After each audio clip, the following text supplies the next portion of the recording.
So I'm standing in this vintage sneaker shop in Berlin last month, right? And I'm chatting with this elderly German gentleman who's examining a pair of classic Adidas Stan Smiths. Out of nowhere, he chuckles and says, "You know, my grandfather delivered laundry to the house where these were first made." I'm thinking, okay, cool story. But then he drops this bombshell that completely changed how I see every pair of Adidas I've ever owned. He tells me that Adidas and Puma, get this, were started by two brothers who literally split their family business after World War II because they couldn't stand each other. And here's the crazy part. They set up their rival companies on opposite sides of the same German town. I mean, we're talking about a family feud that accidentally created two of the biggest shoe empires in history. But wait, it gets weirder. This whole time, I'm thinking I know Adidas pretty well. I mean, I've owned probably 15 pairs over the years. Turns out there's so much about this brand that nobody talks about. Like, did you know that 73% of Adidas customers are men? That makes them the most male-focused major shoe company in the world. Or that they make 419 million pairs of shoes every single year? That's more than one pair for every person in the United States. And here's something that blew my mind. You know those Boost soles that everyone raves about? They're made by the same company that manufactures chemicals for cars. BASF, the German chemical giant, literally created those little energy capsules that make your Ultra Boosts feel like you're walking on clouds. Actually, let me back up for a second, because this old man in Berlin opened my eyes to something bigger. See, I always thought Adidas was just, another sportswear company competing with Nike. But after spending weeks diving deep into their story, I realized we're talking about a brand that's basically shaped how the entire world thinks about athletic footwear. Picture this. It's 1954, World Cup final, Germany versus Hungary. Hungary's unbeaten. They're the favorites. Everyone expects them to win.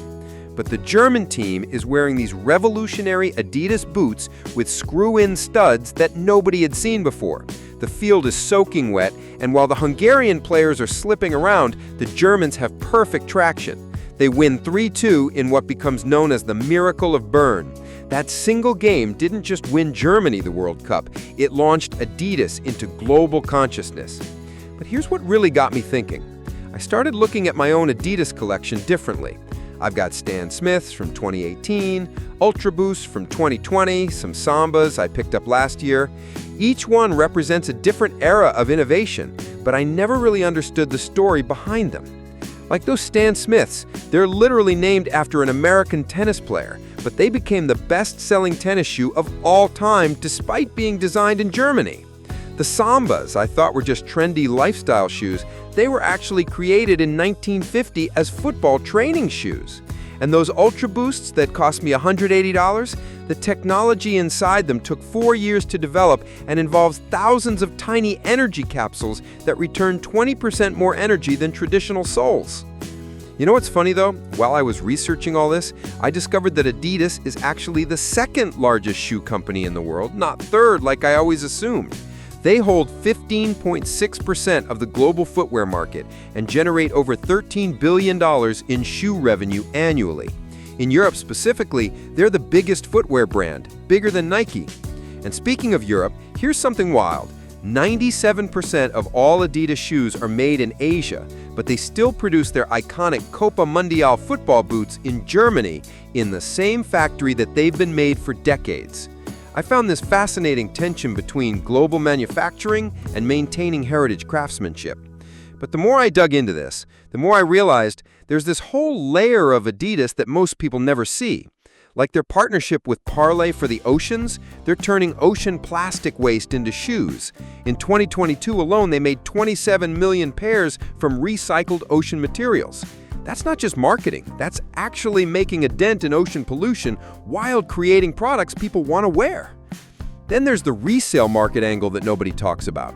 Adidas commands 29% of the entire sneaker resale market, with their shoes averaging $295 on secondary markets. That's a 36% premium over retail price. Some of those Yeezy releases I tried to buy but couldn't, they're selling for 2, 3, sometimes 10 times their original price. And here's something that really surprised me.